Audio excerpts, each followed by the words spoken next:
X മുസ്ലിം ആയി ആരെങ്കിലും ഒരാളെ ബോധ്യപ്പെട്ട, എക്സ് മുസ്ലിം എന്ന് പറഞ്ഞാൽ എന്താന്ന് പറഞ്ഞാൽ ഇസ്ലാമിലെ ചില തീവ്രമായ ഇടപെടലുകളുണ്ട്. ഇസ്ലാം വനിതകൾ നേരിടുന്ന കുറേയധികം പ്രോബ്ലംസ് ഉണ്ട്. അത് മെയിനായിട്ട് ഡ്രസ് കോഡാണ്. ഡ്രസ് കോഡ്, തലേ തട്ടമിടായ്മ, അങ്ങനെയുള്ള ചില വിഷയങ്ങളൊക്കെ വരുമ്പോഴത്തേക്ക് അപ്പുറത്തുനിന്നൊരു ടീം ഇവരെ ക്യാൻവാസ് ചെയ്യാൻ കറക്റ്റായിട്ട് നിൽക്കുന്ന കുറെ ഒരു വിചിപ്രചനമുണ്ട്. അത് ഈ വരുന്ന കുട്ടികൾക്ക് കൃത്യമായ ഗൈഡ് ലൈൻ കൊടുത്ത് അവരെ നേരിന്റെ പാതയിലേക്ക് കൊണ്ടുപോകുന്നതിന് പകരം അവരെ കൊണ്ട് ആ മതസമൂഹത്തിന് ചെളിവാരി അറിയിക്കാൻ വേണ്ടിയിട്ടുള്ള സംഘിപ്പട്ടാളമാണ് അപ്പുറത്ത് വെയിറ്റ് ചെയ്ത് നിൽക്കുന്നത്. അതറിയാതെ പെൺകുട്ടികൾ വന്ന് ചാടി കൊടുക്കും. ഓക്കെ, അപ്പൊ അവരെ കൊണ്ട് ക്യാൻവാസ് ചെയ്യാൻ വേണ്ടിയിട്ട് ഒരു വ്യക്തിയുണ്ട്. അപ്പൊ ഈ പറഞ്ഞ പ്രസ്തുത വ്യക്തി എന്നെയും കോൺടാക്ട് ചെയ്തിരുന്നു. എന്ത് രീതിയിലുള്ള സപ്പോർട്ടും പൈസയും ഒക്കെ നമുക്കിട്ട് ഓഫർ ചെയ്തു. സംഘിയെ ബൂസ്റ്റപ്പ് ചെയ്തുകൊണ്ട് നടക്കുന്ന ഈ വ്യക്തിയെ ഞാൻ നിങ്ങൾക്കൊന്ന് പരിചയപ്പെടുത്താം. ആളെ നിങ്ങൾ കണ്ടിട്ടുണ്ടാകുമോ ഇല്ലയെന്ന് എനിക്കറിയില്ല. ഇച്ചിരുടെ പേരാണ് അനിൽ തീരഭൂമി. ഓക്കെ, ഇതാണ് ആള്. അറിയോ? ഉണ്ടാ എനിക്കൊരു സ്ഥലം കണ്ട.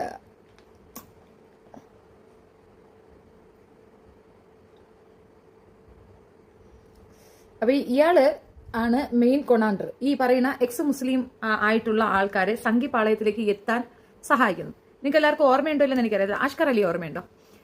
അതായത് മദ്രസയിൽ ഹുദവി പട്ടത്തിന് വേണ്ടി പഠിച്ചിരുന്ന പയ്യൻ പെട്ടെന്നൊരു ദിവസം അതിൽ നിന്ന് പിന്മാറിക്കൊണ്ട് അവിടുത്തെ പീഡന വിവരം പുറത്തേക്ക് പറഞ്ഞുകൊണ്ട് ചാടിയിറങ്ങിയത്. ഈ പയ്യനുമായിട്ട് ഞാൻ നേരിട്ട് സംസാരിച്ചിട്ടുണ്ടായിരുന്നു. ഇവർ പുറത്ത് പറയുന്ന കണക്കുള്ള ഒരു ഹിസ്റ്ററി ഒന്നും ആയിരുന്നില്ല ആ പയ്യന്. അവനെ സത്യത്തിൽ ഈ ഒരു ട്രാപ്പാക്കി രവി എണ്ണം കൊണ്ടുപോയി മുറിക്കകത്ത് പൂട്ടിയിട്ടിട്ടാണ് ഈ സർക്കസ് അത്രയെന്ന് പറഞ്ഞിട്ടുണ്ടായിരുന്നത്. ഈ ചെറുക്കനെ കൊണ്ട് പറയിക്കാൻ ഇവർ ഉദ്ദേശിച്ചിരുന്ന ഒരു കാര്യമുണ്ട്. അപ്പൊ അത് കേൾക്കുന്നതിന് മുമ്പ് നമുക്ക് ലിയാക്കത്തിന്റെ വോയിസ് ഒന്ന് കേൾക്കാം. ലിയാക്കത്ത് അലി പറയുന്നത് നമ്മൾ അന്നത് ഇവരാണെന്ന് മാത്രമേ പറഞ്ഞിട്ടുണ്ടായിരുന്നുള്ളൂ. എന്താണ് നമ്മുടെ ആരിഫ് ഹുസൈൻ സംഘിയാണ് എന്ന് പറയുന്ന വോയിസ് അല്ലേ, പക്ഷെ അതിനകത്തൊരു തീവ്രമായ ഒരു സത്യം ഒളിഞ്ഞിടപ്പുണ്ട്. അത് നിങ്ങൾ കേൾക്കണ്ടേ? ഇന്നും എല്ലാവരുടെ പ്രഷറാണ് ആരിഫിന്റെ സംഘടനയുടെ. അപ്പൊ ആരിഫ് അത് പ്രശ്നമല്ല, എനിക്ക് മനസ്സിലായോ? ആരിഫ് ഇരക്കൊപ്പം നിന്നതിലേ കുഴപ്പമില്ല. ആരിഫിന്റെ സംഘടനയുടെ പ്രഷറാണ് ഈ പീഡനകനെങ്കിൽ കുഴപ്പമില്ല എനിക്ക്. പക്ഷെ ലിയാക്കത്ത് പറ്റില്ല. അപ്പൊ അവന്റെ പ്രശ്നം ഞാൻ ആ സംഘടന മാറിയാല് അത് ഈസി ആയിട്ട് എസൻസിന്റെ ഒരു സബ്സിഡറി കമ്മിറ്റിയായി മാറുമായിരുന്നു. അന്ന് എസൻസ് ഈ ആരിഫ് ഹുസൈനെ പറ്റി ഈ പുള്ളി ലിയാക്കത്ത് ഈ പറയുന്ന കാര്യം കുറച്ചുകൂടെ ഞാൻ എക്സ്പീരിയൻസ്ഡ് ആയ ഒരു കാര്യമാണ്. അതായത് സർക്കംസേഷന്റെ കേസ് കൊടുക്കുന്ന സമയത്ത് ഇവരുടെ കൂടെ ഉണ്ടായിരുന്ന അഡ്വക്കേറ്റും പുള്ളി രാത്രി ഒരു 9 o'clock ആകുമ്പോൾ ഒരു ഫോൺ വിളിയുണ്ട്. അപ്പൊ ഇതിന്റെ ഒരു വിശദ ചർച്ചയാണെന്നാണ് ഞാൻ വിചാരിച്ചത്. അപ്പം ഇവര് എന്റെ അടുത്ത് സംസാരിച്ചത് ഞാൻ ഹിന്ദുമത വിശ്വാസിയായ ഒരാളെ വിവാഹം കഴിച്ചു എന്ന തെറ്റിദ്ധാരണയിലാണ് ഈ ചാട്ടി നമ്മളടുത്ത് സംസാരിക്കുന്നത്. 9 o'clock വിളിക്കുക, നമ്മളടുത്ത് ചോദിക്കുക എങ്ങനെയാണ് രണ്ടുപേരും തമ്മിലുള്ള എക്സ്പീരിയൻസ്. 9 o'clock ഒരു സ്ത്രീയെ വിളിച്ചിട്ട് ഈ വർത്തമാനം ചോദിക്കുന്ന ആ വായി നോക്കിയെ പറ്റി ഞാൻ ആരിഫിന്റെ അടുത്ത് പറഞ്ഞു, ആരിഫെ നിങ്ങളുടെ ഡീലിംഗ് നിങ്ങളുടെ ഇതിനകത്ത് വന്ന ഒരു വ്യക്തി ആയതുകൊണ്ട് മാത്രം ഞാൻ സഭ്യമായി സംസാരിക്കുന്നു. പക്ഷെ ഇനി അവൻ അത് റിപ്പീറ്റ് ചെയ്താൽ ഞാൻ വേറെ രീതിയിൽ ഇത് എടുക്കും. എനിക്ക് ഇതുവരെ അവൻ ഒരു ക്ലൂ ഇടുന്നില്ല. അതായത് നമുക്ക് ഇവനെ ഒന്ന് തിരിച്ചു കൊടുക്കാനുള്ള ഒരു ക്ലൂ അവൻ തരുന്നുമില്ല. അപ്പൊ അതുകൊണ്ട് എനിക്കത് പറയാനൊക്കത്തില്ല. പക്ഷെ പിറ്റേന്ന് ഇവൻ വിളിച്ചപ്പോൾ പിന്നെ എന്റെ മോൻ എടുത്തിട്ട് നല്ല 1ാം ക്ലാസ് മധുരതരമായ മൊഴികൾ അങ്ങോട്ട് കൊടുത്തു. അതിനുശേഷമാണ് ഈ സാബു എന്ന് പറയുന്ന അഡ്വക്കേറ്റ് സാബു എന്നെ ശല്യം ചെയ്യാതിരുന്നിട്ടുള്ളത്. പക്ഷെ ഇത് ഞാൻ ആരിഫിനോട് സൂചിപ്പിക്കുമ്പോൾ ആരിഫ് സാബുവിന്റെ സപ്പോർട്ടാണ് പറഞ്ഞത്. അതായത് പുള്ളി അത് കേസിനാസ്പദമായ ഒരു ഡിസ്കഷൻ ആയിരിക്കും ഉദ്ദേശിച്ചത്, അല്ല നിങ്ങളോട് മിസ്ബിഹേവ് ചെയ്തതായിരിക്കത്തില്ല, നിങ്ങളത് തെറ്റിദ്ധരിച്ചതായിരിക്കും എന്നാ ആരിഫ് പറഞ്ഞത്. അപ്പൊ ഈ ഒരു കാര്യം ലിയാക്കത്ത് പറയുന്നതിൽ വസ്തുതയുണ്ടെന്നാണ് എനിക്ക് മനസ്സിലായത്. സംഗീതം ഇങ്ങനെ പുറത്തു വന്നിട്ടില്ല. ആർക്കൊന്നും ഇത്ര പക്ക സംഖ്യ ആയിട്ടില്ല. ആ ഘട്ടത്തിലാണ് ആറ്റിറ്റ്യൂഡുള്ള ആള് അങ്ങനത്തെ ഒരാളുടെ അവൻ ഇപ്പൊ പറഞ്ഞുകൊണ്ട് നടക്കുന്ന മുസ്ലിം വെറുപ്പുണ്ടല്ലോ സംഘി, ആ സാധനം എക്സ് മുസ്ലിമിന്റെ അഡ്രസ്സിന് ലേബലിൽ പറയാൻ വേണ്ടിയിട്ടുള്ള ഒരു പ്ലാറ്റ്ഫോം ആക്കിയിട്ട് ഇതിനെ മാറ്റിയാൽ അതിനെ കൊണ്ടുപോയി എസൻസിന്റെ ഊരയിലും കെട്ടി വെച്ചാൽ അവരൊക്കെ ഹാപ്പിയാണ്. രവി ആരിഫിനൊക്കെ അപേക്ഷിച്ച് രവിയൊന്നും ഒന്നുമല്ല. അയാൾ കൂടുതലായിട്ട് ഡിപ്പെൻഡ് ചെയ്യേണ്ട പ്രശ്നമൊക്കെ ഉണ്ടാവും. ആരിഫിന് പരിധിയില്ല. ഒക്കെ ഫ്രോഡാണ് അവൻ. സർക്കാസ് എന്നുള്ള പേരിൽ ഒരു കാക്കി നിക്കറും ഒരു കുറി മച്ച പിന്നെ എന്തും പറയാലോ, സർക്കാസ് ആണല്ലോ. പിന്നെ ബാക്കി അതായിരുന്നു അവന്റെ ദൗത്യം എന്നുള്ളത്. ആളുകൾക്ക് എക്സ്പോസ് ചെയ്യാനുള്ള സാധനങ്ങളുണ്ട്. പിന്നെ അവൻ തവണ പറഞ്ഞതിന്റെ തെളിവുകൾ ആവശ്യത്തിനുള്ളതുണ്ട്. ഇവന് പേഴ്സണൽ റിവെഞ്ച് ഉണ്ട്. ആ പേഴ്സണൽ റിവെഞ്ച് ആരിഫ് യൂട്ടിലൈസ് ചെയ്യുന്നതെന്ന് മാത്രം കരുതിയാൽ മതി. എനിക്ക് സംശയമൊന്നുമില്ല. ആഷ്കറുടെ കേസിൽ അവരുടെ ഒരു സംഖ്യ നരേഷനെ ഒരു ഹഡിലിട്ട് കൊടുത്തു എന്നുള്ളതുകൊണ്ടാണ് അവർ ആ സാധനം ഒരു പത്രസമ്മേളനത്തിൽ ബോംബ് പൊട്ടിക്കാൻ പോകണം എന്നോട് ആരിഫ് പറഞ്ഞത്. എന്തായിരുന്നു ബോംബ്? പള്ളിദർസുകളിലും മദ്രസകളിലും പട്ടാളത്തിൽ ചേർന്ന് മുസ്ലിം കുട്ടികളെ പഠിപ്പിക്കുന്നുണ്ട് എന്ന് പറയണം. ഞാൻ പറഞ്ഞു എസൻസിന് അങ്ങനെ പറയാം, പക്ഷെ ആ ചെറുക്കനെ കൊണ്ട് പറയിപ്പിക്കും. ആ ചെറുക്കനെ നിയമപരമായിട്ട് നേരിടാനുള്ള കപ്പാസിറ്റി ഉണ്ടാവും ഒരു സ്ഥാപനത്തിൽ. ഇപ്പൊ എനിക്കൊരു സ്ഥാപനം ഉണ്ടെന്ന് വിചാരിച്ചോ, എന്റെ സ്ഥാപനത്തിൽ എന്തുകൊണ്ട് നിയമപരമായി അത് നേരിടാനുള്ള കപ്പാസിറ്റി എന്ന് ചോദിച്ചു കഴിഞ്ഞാൽ ഈ പറയുന്ന സംഗതി അതിനകത്ത് ഇല്ല. അങ്ങനെ ഒരു സംഗതി ഉള്ളതാണെങ്കിലല്ലേ ഇത് പഠിപ്പിച്ചെന്ന് അവന് പറയാൻ പറ്റുള്ളൂ. അപ്പം ഇവൻ പഠിക്കുന്ന ആ ഹുദവി പട്ടം പഠിപ്പിക്കുന്ന ആ ഇൻസ്റ്റിറ്റ്യൂഷൻ ഇവനെതിരെ കേസ് കൊടുക്കാൻ ചാൻസ് ഉണ്ട്. ഇതിൽ മാത്രമല്ല അവൻ തൂങ്ങുക. അത് ഞാൻ അന്ന് അവനോട് സംസാരിച്ചപ്പോൾ ഞാൻ പറഞ്ഞിരുന്നു, ഇവന് ഡിഗ്രി സർട്ടിഫിക്കറ്റ് ഇല്ലെന്ന് പറഞ്ഞിരുന്നു. പക്ഷേ അവൻ അവിടുന്ന് കൊടുത്തിരിക്കുന്ന certificate it's most valid certificate ആണ്. അതുകൊണ്ട് അവൻ എവിടെയും ജോലി കിട്ടും. അവൻ അറബിക് അധ്യാപകനാകാൻ പോവുകയാണെങ്കിൽ അത്രയും ആപ്റ്റ് ആയിട്ടുള്ള സർട്ടിഫിക്കറ്റ് വേറെ ഇല്ല. അവന് ഡിഗ്രി സർട്ടിഫിക്കറ്റ് ഉണ്ട്. അവൻ കള്ളം പറഞ്ഞതാണ്. അവന്റെ വീട്ടിൽ നിന്ന് അവനെ ആരും ഉപദ്രവിച്ചിട്ടില്ല. അത് കളവായിരുന്നു. അതുമല്ല കുറേയധികം കാര്യങ്ങൾ അവന്റെ ഒരു ടോൺ ഉണ്ടല്ലോ, അന്ന് ഒരു മ്യൂസിക് ഒക്കെ ഇട്ട് ഇവർ പ്രചരിപ്പിച്ച ടോൺ, അത് മുഴുക്കെ ദേവി എഴുതി കൊടുത്ത സാധനം അവൻ നോക്കി വായിച്ചതാണ്. അവന്റെ ഉദ്ദേശ ലക്ഷ്യം ഒന്നേ ഉണ്ടായിരുന്നു, ചെറുപ്പക്കാരനായ ഒരു പയ്യൻ ഇതുപോലെ ഒരു മദ്രസയിലുള്ള ഒരു എന്താ പറയാ ഒരു സ്ട്രിക്ട്നെസ് ഉണ്ടല്ലോ, അവിടെ നിന്നേ മതിയാവുള്ളൂ, അവിടെ തുടർന്നേ മതിയാവുള്ളൂ. അങ്ങനെ ഒരു സാഹചര്യത്തിൽ തുടർന്ന് പോകാൻ താല്പര്യമില്ലാത്തത് കൊണ്ട് അതിൽ നിന്ന് മാറി വിദേശത്തേക്ക് പോവുക എന്നുള്ളതാണ് അവന്റെ ടാർഗറ്റ്. UK ഒക്കെ പോകാനാണ്, UK US അവന് വിസ കിട്ടണം. അത് ഈ രവിയും ബാക്കിയുള്ളവരും ഓഫർ ചെയ്തിരുന്നു. അങ്ങനെയാണ് ആ ചെറുക്കൻ അത് പറഞ്ഞിട്ടുള്ളത്. അങ്ങനെ പിന്നെ അവനെ കണ്ടില്ലല്ലോ, എവിടെയാവൻ താന്നുപോയാ, ഇനി അവൻ ജീവനോടെ ഉണ്ടായില്ലെന്ന് തന്നെ അന്വേഷിക്കേണ്ടിയിരിക്കുന്നു. അപ്പോൾ ഇവറ്റകളുടെ ഉദ്ദേശ ലക്ഷ്യം ഒന്ന് മാത്രമേ ഉള്ളൂ, ഈ ഭാഗത്തു നിന്ന് ആരെങ്കിലും വരിക, അവരെ കൊണ്ട് രണ്ടങ്ങോട്ട് പറയിക്കുക, പിന്നെ അവരെ വെച്ച് കുറച്ച് കാശുണ്ടാക്കുക. അപ്പം ജാമിതയുടെ പേരിൽ കിട്ടുന്ന കുറേയധികം വീഡിയോസ് എസെൻസിന്റെ സ്വന്തമാണ്. അവരുടെ ടൈം ലൈനിലാണ് അവളുടെ ഏറ്റവും കൂടുതൽ റീച്ച് ആയ വീഡിയോസ് ഉള്ളത്. അതിനകത്തേക്ക് വീഡിയോസ് കിട്ടിക്കഴിഞ്ഞാൽ അത് നല്ല റീച്ച് ആയെങ്കിൽ അവരെ കുറച്ച് ദിവസം കൂടെ അവർ പൊക്കിക്കൊണ്ട് നടക്കും. പിന്നീട് അതുകൊണ്ട് വലിയ പ്രയോജനമില്ലെന്ന് കണ്ടു കഴിഞ്ഞാൽ അവരെടുത്ത് വീണ്ടും കുപ്പയിലേക്ക് ഇടും. അങ്ങനെ കുപ്പയിലേക്ക് വീണ ഒരാളാണ് ഷാലു. ഷാലുവിനെ വ്യക്തിഹത്യ ചെയ്യാനും ഷാലുവിന്റെ മോശമാക്കി ഷാലുവിനെ കൊണ്ട് ഒരു ആയത്ത് പറയിച്ച് അതിലെ തെറ്റുകുറ്റങ്ങൾ അവൾ തിരുത്തി കൊടുക്കുന്നിടത്ത് താൻ പണ്ഡിതയാണെന്നും വന്നവളുമാരൊക്കെ എന്റെ അടിയിലാണെന്ന് കാണിക്കാനും കാമിത ഒരു ശ്രമം നടത്തിയിട്ടുണ്ടായിരുന്നു. Shefeena madam 2 million subscribe. Thank you. അപ്പൊ ആ ഒരു വിഷയമാണ് നമ്മളിവിടെ പറഞ്ഞു കാണിക്കുന്നത്. അതായത് ഈ പയ്യനെ കൊണ്ട് ബോംബ് പൊട്ടിക്കാൻ ഇരിക്കുന്നത് ഈ വാർത്താ സമ്മേളനം എന്ന് പറഞ്ഞിട്ട് ഇവൻ വിളിച്ചു കൂട്ടിയതിനകത്ത് വന്നത് 2 വാർത്താ മീഡിയമാണ്. ഇവൻ ബോംബ് പൊട്ടിക്കാനായിട്ട് വിളിച്ചു കൂട്ടിയ വാർത്താ സമ്മേളനത്തിൽ മെയിനായിട്ട് വന്നത് വിസർജ്യം TVയും മറ്റേ TVയുമാണ്. ഏത് സംഘികളുടേത് കൊണ്ടുവന്നത് ആരാണ്? ഈ നേരത്തെ കാണിച്ച സുനിൽ തീരഭൂമിയാണ്. സുനിൽ തീരഭൂമി ക്ലബ് ഹൗസിൽ വരാറുണ്ടായിരുന്നു നമ്മുടെ ഗ്രൂപ്പിൽ. എനിക്ക് ഇവരെയൊന്നും പരിചയമില്ല. ഒന്നാമത്തെ കാര്യം, ഞാൻ വിദേശത്താണല്ലോ, എനിക്ക് ഇവിടെയൊന്നും ആരെ അറിയത്തില്ല. ഇവിടുത്തെ ഒരു രാഷ്ട്രീയം നിലപാടൊന്നും നമുക്കറിയത്തില്ല. ഇവിടുത്തെ പുതിയ ആൾക്കാരൊന്നും എനിക്ക് അറിയത്തില്ല. ഞങ്ങളുടെ ക്ലബിലേക്ക് വന്നിരുന്നിട്ട് ആരിഫ് തീരഭൂമി പറഞ്ഞ ഒരു കാര്യം, അനിൽ തീരഭൂമി പറഞ്ഞ ഒരു കാര്യം, ഞാനാണ് ജബ്ബാർ മാഷിന് ചെലവിന് കൊടുക്കുന്നത്, ഞാനാണ് ആരിഫ് ഹുസൈന് ചെലവിന് കൊടുക്കുന്നത്. അന്നത്തെ വോയിസ് ഞാൻ തപ്പുന്നുണ്ട്, ഒത്തിരി ലോങ് ടൈം ബിഫോർ ആയതുകൊണ്ട് എടുത്തുകൊണ്ട് വന്നിട്ട് ഞാൻ എന്റെ എവിഡൻസ് കൊണ്ടുവന്നിടാം. പിന്നെ ആരിഫ് സംഘി പറഞ്ഞത് കണക്ക് എന്നെ അറിയില്ല എന്ന് പറഞ്ഞ ആരിഫ് ഈ പറയുന്ന രീതിയിൽ എന്നെ വിളിക്കുന്നതിന്റെ വോയിസും എന്റെ ഉണ്ട്. അപ്പൊ അതെല്ലാം കൂടെ ചേർത്ത് ഞാൻ ഒരു ദിവസം ഞാൻ പ്ലേ ചെയ്യുന്നതായിരിക്കും. അങ്ങനെ പഠിപ്പിക്കുന്നുണ്ട് എന്ന് നീ പരാതി കൊടുത്താൽ, അല്ലെങ്കിൽ നീ പബ്ലിഷ് ചെയ്താൽ എതിരെ ഞാൻ പരാതി കൊടുക്കൂലേ? അപ്പൊ നീ പ്രൂവ് ചെയ്യേണ്ടി വരില്ലേ? അതിനുള്ള സാധനം അവരുടെ കയ്യിലുണ്ടോ? അവരുടെ കയ്യിലില്ല. അവരുടെ കയ്യിൽ ആകെയുള്ള റെഫറൻസ് റിസോഴ്സ് പറഞ്ഞ ഉവൈസ് ഏതോ പാളക്കിതാബിൽ എന്തോ കണ്ടിട്ടുണ്ടല്ലോ. ആണെങ്കിൽ ഫത്തുൽ മൊയ്ൻ തന്നെ നമുക്ക് പറയാം. മലയാളികളായിട്ടുള്ള മുസ്ലിങ്ങൾ ജീവിക്കുന്നത് കൂടുന്ന ഷാഫി മതത്തിലാണ്. ഫത്തുൽ മൊയ്ൻ, ഉംദ, അതേപോലെ ഫിഖ്ഹു സുന്ന, ഇതിലേതെങ്കിലും ഒക്കെ ഉണ്ടെങ്കിൽ പറയാം. ഞാൻ കേട്ടിട്ടില്ല, ഞാൻ വായിച്ചിട്ടില്ല. അപ്പൊ ഇവൻ തന്നെ പറയുന്നത് മനസ്സിലായില്ല. ഇവര് ചാനൽ ബൂസ്റ്റപ്പ് ചെയ്യാൻ ഇരുന്നു കൊണ്ട് പറയുന്ന അപരാധങ്ങൾ ഒന്നാം തന്നെ ഈ പറയുന്ന പുസ്തകത്തിൽ ഇല്ല. അതേപോലെ ജാമിത എടുത്തു വെച്ച് പറഞ്ഞത് മുഴുക്ക ബുഖാരിയുടെ ഈ ഹദീസുകളാണ്. ഖുറാനിലെ സംഗതികളൊന്നും എടുത്തു വെച്ച് സംസാരിക്കാനുള്ള പ്രാപ്തി ഇല്ല അവൾക്ക്. ഇവൾ ഇതുവരെ വിക്ടറി അടിച്ച് നിന്നതിന്റെ റീസൺ ഞാൻ പറഞ്ഞുതരാം. കമ്പിക്കഥ യൂട്യൂബറാണ് അവള് കമ്പി വർത്തമാനമാണ് പറയുന്നത്. അവളുടെ ചാനൽ നിങ്ങൾ ശ്രദ്ധിച്ചിട്ടുണ്ടോ? കമ്പിക്കഥയാണ് അവളുടെ മെയിൻ സാധനം. അത് പിന്നെ മുഹമ്മദ് നബിയും കൂടെ വെച്ച് പറയുമ്പം അത് കേൾക്കുമ്പോൾ സുഖം ഉണ്ടാകുന്ന മറ്റൊരു സാധനം അപ്പുറത്തുണ്ട്. മനസ്സിലായില്ലേ ചേച്ചി? കാര്യം പറ, ഒന്നും മനസ്സിലായില്ല. നിനക്ക് മനസ്സിലാകാൻ വേണ്ടിയിട്ടുള്ള കാര്യമൊന്നും ഇവിടെ പറയുന്നില്ല. ഇത് കേൾക്കുന്ന കുറച്ച് പേരുണ്ട്, അവർക്ക് കാര്യം മനസ്സിലാവുന്നുണ്ട്. അത്രയും പേരും കൂടെ ഇരുന്നിട്ട് കാര്യം മനസ്സിലാവുന്നില്ലെന്ന് പറയണമെങ്കിൽ ഞാൻ പറയാം. പിന്നെ ഒരു കാര്യമുണ്ട് മോനെ, ഞാൻ ഇസ്ലാമൊക്കെ ജറൂർ ഹേ, ലേക്കിൻ മേരാ മുഹ് ബഹുത് ഗന്ദാ ഹേ, മേ ബഹുത് ഗാലി ദേഗാ, തും സഹ നഹീ പായേഗാ. അത് ഓർത്ത് വെച്ചോ. ഞാൻ പക്ക അങ്ങ് വിളിച്ചു കളയും, അറം പറ്റി വിളിച്ചു കളയും. പിന്നെ നിനക്ക് റിപ്പോർട്ട് അടിക്കാകത്തില്ല. Live report is not available. അതുകൊണ്ട് അളവ് നോക്കിയാൽ കളിക്കോളെന്ന് ഇപ്പൊ മനസ്സിലായില്ലേ? ഈ സാധനം ഞാൻ മറ്റേനകത്ത് പ്ലേ ചെയ്ത നീ എന്റെ ചാനലിട്ട് കൂട്ടും. അതുകൊണ്ടാണ് ഇതിനകത്തിട്ട് കാക്കുന്നത്. മനസ്സിലായിടാ? നിങ്ങളുടെ സർവ്വ വൃത്തികേടും കണ്ട് മനസ്സിലാക്കി നിങ്ങൾ എവിടെയൊക്കെ പോവും, ഏതറ്റം വരെ കുതിക്കും എന്നുള്ള ആ മൈന്യൂട്ട് സാധനം വരെ കണ്ടിട്ടുള്ള നാഗവല്ലിയാണ് ഞാൻ. വിടൂല ഞാൻ. അത് വെച്ചിട്ട് പോ.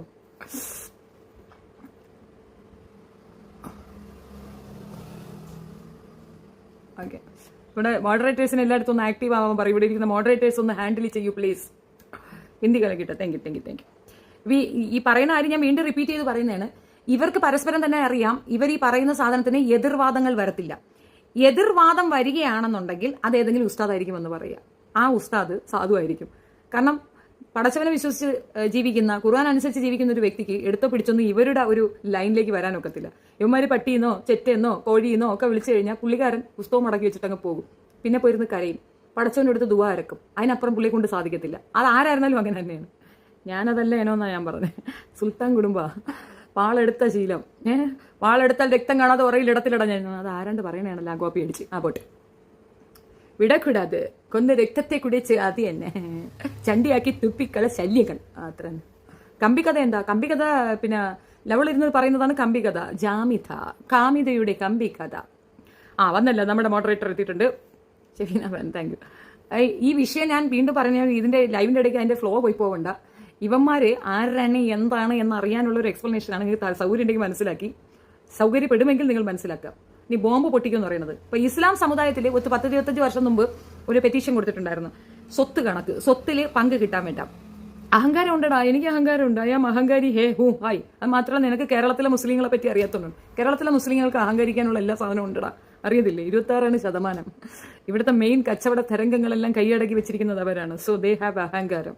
അതുമല്ല ഇവിടുത്തെ സാമ്പത്തിക സ്രോതസ് അവരിൽ കൂടെയാണ് കൂടുതൽ വരുന്നത്. അതും അഹങ്കാരത്തിന്റെ ഒരു വഴിയാണ്. എത്തിയിട്ട് പോടേ. പറഞ്ഞിട്ട് വന്നത് വിട്ടുപോയി. 25 വർഷം മുമ്പ് നടന്നൊരു കേസ്. അപ്പം ഈ കേസിൽ കക്ഷി ചേർന്നൊരു കക്ഷിയുണ്ട്. അവളെ പേരാണ് ഞാൻ ഓർത്തും. സഫിയ എന്ന് പറയുന്ന ഒരു പെണ്ണ് ഈ ഇടയ്ക്ക് നമുക്കൊരു എതിരാളിയായിട്ട് വന്ന് നിൽപ്പുണ്ടായിരുന്നു. അവളെ ഞാൻ ഫോട്ടോ കാണിക്കാം. എവിടെ ഉണ്ടല്ലോ. ഷഫിയയും നമ്മുടെ ലിയാഖത്ത് അലിയും തമ്മിലുള്ള അഭേദ്യമായ ബന്ധം. ഈ ഇരിക്കുന്ന മദാമയാണ് ചവിയ. അപ്പൊ ചവിയ ചേച്ചിയും ഇവരും ഫ്രണ്ടാണെന്നുള്ളൊരു തർക്കമൊന്നുമില്ലല്ലോ. ഉണ്ടാ ഇതുണ്ടേ, ചവിയ ചേച്ചിയും അണ്ണ ലിയാഖത്ത് അണ്ണനും കേരള മുസ്ലിമിൽ കയറി കുത്തിയിരിക്കുന്നതാണ് നിങ്ങൾ ഈ കാണുന്നത്. അപ്പൊ ഇവരുടെ ആ ലിങ്കാണ് നമ്മൾ പറഞ്ഞത്. കാരണം ഇതിലെ കമ്പിക്കഥ 10 സെഞ്ചുറിയും കഴിഞ്ഞു ബ്രോ പറയും. അപ്പോ ഈ പെണ്ണുമ്പിളയെ പറ്റി ഇപ്പോ പൊതുവിൽ ഒരു അഭിപ്രായം ഉണ്ടായിരുന്ന എന്തെന്ന് പറഞ്ഞു കഴിഞ്ഞാൽ, ഇസ്ലാം സമുദായത്തിലെ മേരി റോയ് ആരെന്ന് പറഞ്ഞു കഴിഞ്ഞാൽ ക്രിസ്ത്യാനിറ്റിയിൽ സ്വത്തവകാശം നേടിയെടുക്കാൻ വേണ്ടി വർഷക്കണക്കിന് കേസ് പറഞ്ഞ് എല്ലാ സഭാ നേതാക്കന്മാരുടെയും കൂടെ കിടന്ന് ഇടികൂടി, കൂടെ കിടന്നതിനെ വേറെ ഒന്നും വൃത്തിയോട് വിചാരിക്കില്ലേ, ഇടികൂടി അവസാനം ആ ഒരു സുപ്രീം കോടതിയിൽ നിന്ന് ആ വിധി സമ്പാദിച്ച ധീര വനിതയാണ് മേരി റോയ് എന്ന് പറയുന്ന വ്യക്തിയുടെ, നിങ്ങൾക്കറിയില്ല, അരുന്ധതി റോയുടെ അമ്മയാണത്. അരുന്ധതി റോയുടെ അമ്മ സ്വന്തം സഹോദരനെതിരെ കേസ് കൊടുത്ത് അതിനകത്ത് തനിച്ചു നിന്ന് പൊരുതി. ഒരു കൂട്ടുകക്ഷി പോലും ഉണ്ടായിരുന്നില്ല. അതേസമയം ഇസ്ലാം മത വിഭാഗത്തിൽ ഒരുപാട് പേര് ചേർന്ന് 10-25 വർഷമായിട്ട് നടക്കുന്നുണ്ട്. സുൽഫത്ത്, അങ്ങനെ കുറെ പേര് അങ്ങനെ കേസ് എന്റെ അടുത്തും ചോദിച്ചിരുന്നു കക്ഷിയായിരുന്നു. ഞാൻ എന്റെ ബ്രദേഴ്സിനെതിരെ കേസ് കൊടുക്കാൻ തയ്യാറല്ല. ബിക്കോസ് എനിക്ക് എന്റെ വീട്ടിലെ സമ്പ്രദായം അറിയാം, ഇസ്ലാം മതത്തിലെ സ്വത്തവകാശത്തിനെ പറ്റി എനിക്കറിയാം. അതുകൊണ്ട് ഞാൻ അതിനെതിരെ കേസ് കൊടുക്കാൻ ഞാൻ നിന്നില്ല. മാറണമെന്നുണ്ട്, കാലാനുസൃതമായ മാറ്റങ്ങൾ വരണം. പക്ഷെ നമ്മുടെയൊക്കെ കുടുംബങ്ങളിൽ അങ്ങനെ ഒരു അവസരമില്ല. നമ്മുടെയൊക്കെ സഹോദരന്മാർക്ക് കുറവാണ് കിട്ടുന്നത്, കൂടുതൽ കിട്ടുന്ന പെണ്ണുങ്ങൾക്ക് തന്നെയാണ്. അതുകൊണ്ട് ഞങ്ങൾക്കാർക്കും സഹോദരന്മാർക്കെതിരെ പറയാനുള്ള ഒരു ഇഷ്ടക്കുറവുണ്ട്. അതുകൊണ്ട് ഞാൻ ചെയ്തിട്ടില്ല, ഞാൻ മാറിയുന്നു എന്നുള്ളതാണ്. ഇസ്രായേലിൽ ഇരുന്ന് ഒരു പന്നി മോന്ത വരും, അതിൽ നിന്ന് എല്ലാം സഫീന നിങ്ങളെ കാണാൻ തന്നെ ഒരു ഭംഗിയാണ്. Thank you. അപ്പോൾ ഈ പറയുന്ന സ്ത്രീയാണ് അതിന്റെ പിന്നെ ഇപ്പൊ റീസെന്റ് പോയി ജോയിൻ ചെയ്തു, കക്ഷി ചേർന്നു. ആ ഒരു കേസിൽ കക്ഷി ചേർന്നു. അപ്പൊ ആരായി ഇസ്ലാമിന്റെ മേരി റോയി ആയി. സത്യത്തിൽ ഒന്നുമില്ല. ഈ ശിക്കാരി ശംഭുവിനെ കണ്ടിട്ടില്ലേ? എവിടെയെങ്കിലും നോക്കി വെടിവെക്കും, എങ്ങനെയോ പോയി എവിടെ കൊള്ളു, അല്ലെങ്കിൽ ആരെങ്കിലും വെച്ച വെടി കൊള്ളു. അത് ഞാനാ വെച്ചെന്നും പറഞ്ഞുകൊണ്ട് വരുന്ന തരം ഒരു പ്രത്യേക തരം പെണ്ണുമ്പോഴാണ് ഇത്. എനിക്ക് സ്ത്രീയെ തീരെ ഇഷ്ടമില്ല. അതുകൊണ്ടാണ് ഞാൻ അവരെ അങ്ങനെ പറഞ്ഞത്. പക്ഷെ ഈ സ്ത്രീ തന്ന ഒരു വോയിസ് ഉണ്ട്. ആ വോയിസ് ആണ് നമുക്ക് ഇന്ന് ഹൈലൈറ്റ് ആയിട്ടുള്ള ഒരു വർത്തമാനം. അതൊന്ന് കേൾക്കാം.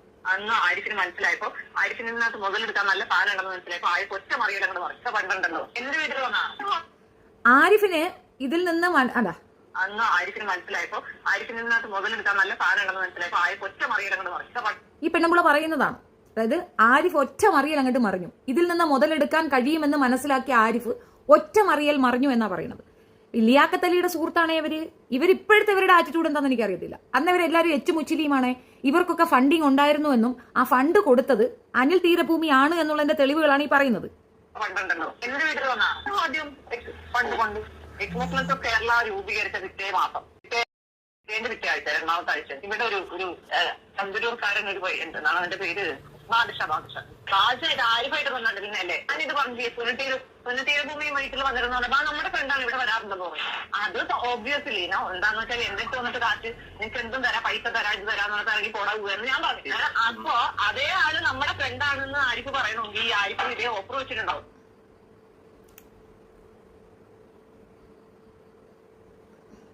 ഇതാണ് തുനിൽ തീരഭൂമി. ഓക്കെ,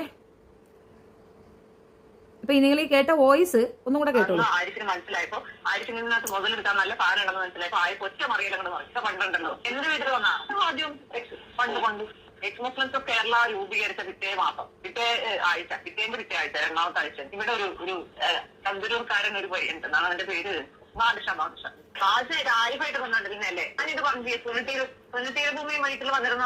നമ്മുടെ ഫ്രണ്ടാണ് ഇവിടെ വരാറുണ്ടെന്ന് പറഞ്ഞു. അത് ഓബ്വിയസ്ലി എന്താന്ന് വെച്ചാൽ എന്റെ അടുത്ത് വന്നിട്ട് കാറ്റ് നിനക്ക് എന്തും തരാം, പൈസ തരാം, ഇത് തരാന്ന് പറഞ്ഞിട്ട് ഇറങ്ങി പോടാവുകയെന്ന് ഞാൻ പറഞ്ഞു.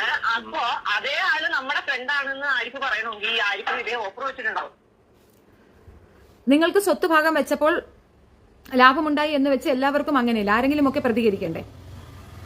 ആരെങ്കിലും ഒക്കെ പ്രതികരിക്കണം. അവരുടെ വീട്ടിൽ പ്രശ്നമുണ്ടെന്ന് പറഞ്ഞിട്ട് മൊത്തം ഇസ്ലാമിക സമൂഹം ഒന്നടങ്കം പ്രതികരിക്കണം എന്ന് പറയുന്നത് എന്ത് അടിസ്ഥാനത്തിലാണെന്ന് പറഞ്ഞു തന്നാണ്. സ്വത്ത് പകുതിയായിട്ട് വിഭജിക്കണമെന്നാ പറയുന്നത്. സ്ത്രീകൾ അതിനകത്ത് പോയി നിൽക്കുന്നത് അട്ടർ നോൺസെൻസ് ആണ്. കാരണം മെജോറിറ്റി കിട്ടുന്നത് പെണ്ണുങ്ങൾക്കാണ്. വിവാഹത്തോടെ അവർക്ക് കിട്ടുന്ന നല്ലൊരു എമൗണ്ട് ആണുങ്ങൾക്ക് കിട്ടാറില്ല. ഈക്വലായി ഷെയർ ചെയ്യണമെന്നുള്ളത് നല്ല വാദം തന്നെയാണ്, തർക്കമൊന്നുമില്ല. പക്ഷേ നിങ്ങളുടെ വീട്ടിൽ അങ്ങനെ ഒരു വിഷയം ഉണ്ടെന്ന് പറഞ്ഞുകൊണ്ട് ഇസ്ലാമിൽ അങ്ങനെ ഒരു ഇത് കൊണ്ടുവരരുത്. മറ്റൊരു മതവിഭാഗം പോലുമല്ല ഇസ്ലാം. 1400 വർഷങ്ങൾ കൊണ്ട് തന്നെ ആ വർഷം തൊട്ട് തന്നെ സ്ത്രീകൾക്ക് പ്രിയോറിറ്റൈസ് ചെയ്ത് അവർക്ക് സ്വത്ത് കൊടുക്കുന്ന ഒരു രീതിയുണ്ട്. വിവാഹം കഴിക്കണമെങ്കിൽ പോലും പെണ്ണുങ്ങൾക്ക് സ്വത്ത് കൊടുത്ത ശേഷമേ അവരെ കൊണ്ടുവരാൻ പറ്റുള്ളൂ. കയ്യും വീശി അങ്ങോട്ട് ചെന്നാൽ പെണ്ണ് കിട്ടൂല.